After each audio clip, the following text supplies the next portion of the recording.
Hey, what's going on? Just going to give you guys a quick little video about my Yamaha FZ6 and the mods that have been done to it. So this is a 2009 Yamaha FZ6 and I've got about 16,000 miles on it. I'll just start with the mods I've done front to back. But I absolutely love this bike. It is my first bike, so to be fair, I don't have much to compare to. But it seems to be a fairly sporty ride. And has the ability to do touring quite well. So this is a great motorcycle, and I am really worried about replacing it and regretting my decision to do so. So very first thing I did on this bike is the front lights. They were factory, not very bright, so I swapped those over just to some LEDs I got off of Amazon. Just so they're a little bit of a higher temperature color and just illuminate the road a little bit better. On the theme of the light, I also actually added this light bar up underneath here, which I'll go ahead and turn on. So that allows for a little bit better illumination there. As you can see, it sort of lights up this whole area. So I got a little switch right here that I can just toggle it with, turn on and off. So additionally, I've got the Pirelli Angel GT2s on here, and I also swapped out these turn signals from the aftermarket, or for the OEM. So these aftermarkets, when I first put them on there, they were kind of coming out at an angle, so they were kind of drooping down and it looked kind of dumb. So I had to use my 3D printer and fasten up some brackets on there to be able to get those to sort of point out horizontally and sort of look like they do there. So next thing here is going to be this handlebar.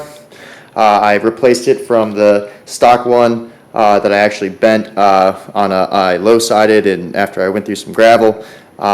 And I replaced it with this drag bar. So it's an aluminum drag bar. It does vibrate a little bit, but I am looking to get some bar ends for that have a little bit more weight to them, so help cut down on that. But honestly, it's really not a big deal. I noticed the difference, but it's totally manageable if I'm riding for less than a couple hours. But it's got a lot more forward riding position, so I got to reach my hands a bit more forward, and that sort of changes the ergonomics a lot on this, and it makes it a little bit more sporty, which is kind of desirable because this is a fairly upright motorcycle from an ergonomics standpoint. So on here I also have this Rockform phone mount, which I have a case adapter which just attaches to the back of my phone case, which I can lock into place. It seems to work pretty well. Got a phone charger here that I've got hooked up to my battery. Here I've got a gear indicator. This one's real important because this one doesn't have one stock, so that's something I like to have. This guy, gotta love this guy. Here I have the tank grips. So these help me when I'm sort of hanging off a little bit. I got frame sliders right here, one on the other side. I took off the pillion passenger foot pegs just because it's 2 bolts on either side and it's super easy to throw back on if I'm ever riding anybody around, and I'm not riding anybody around recently, so that's sort of how I've got that.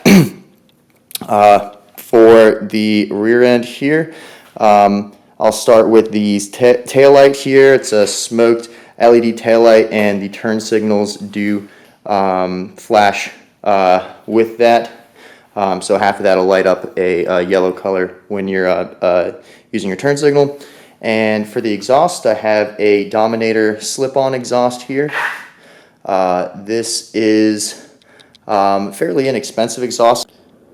Oh, sorry about that, camera died. So yeah, this exhaust system here is the Dominator R system, and how I picked that, was I sort of just looked on YouTube and I was just listening to which ones kind of sounded the coolest, and I chose off of that, and it turned out this was like a really cheap one. Got it shipped from the UK for under $200, and honestly it sounds great. A lot of people say you can use these exhausts without, just a slip-on and no tune or anything like that. But honestly, I got a pretty significant rise in temperatures, maybe about 5-10 degrees. So I am thinking it's running a little bit lean, which might make me want to go ahead and actually install some sort of fuel controller or something like that to be able to help balance everything out. But for now, I mean, it's fine, and I'll go ahead and take care of that when I take care of it. So I have a camera system. I got one right here on the back, and then one right here on the front, which is the Innovolve K2 system. So it seems to be a pretty good system. I got it. There's like the brains of it are up underneath the tank with all the other electronics, and if I ever want to get them via Wi-Fi, it's kind of slow, but I can sit here and leave my bike on and get in that way. But easiest way is just open up the tank and pull the SD card out and grab it off that.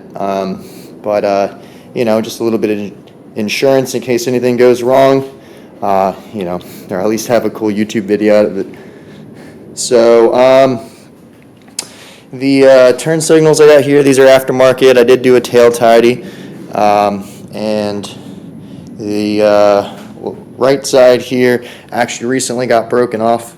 So good thing I've got this rear turn signal in the tail light that I can use for the time being, so at least I can indicate when I'm turning right.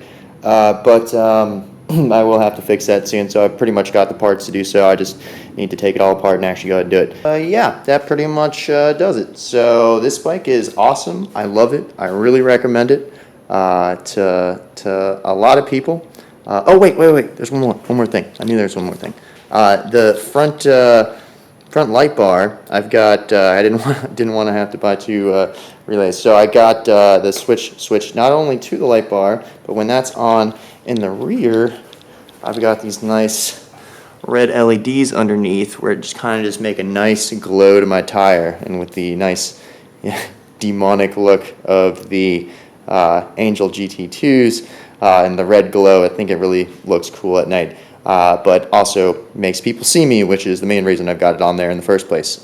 So that is pretty much all the modifications I've done to my bike. I'm sure I'm missing one or two, but I'll be putting in a power commander soon, potentially swapping up the front headers with the S1 version headers, just welding a bung on there and throwing the O2 sensor right into that with a little bit. It should be not too much work, or maybe I could pay someone to do it, but that should get rid of the cats, maybe free up a little bit more air restriction so that I can go ahead and get a little more out of that power commander once I put that in.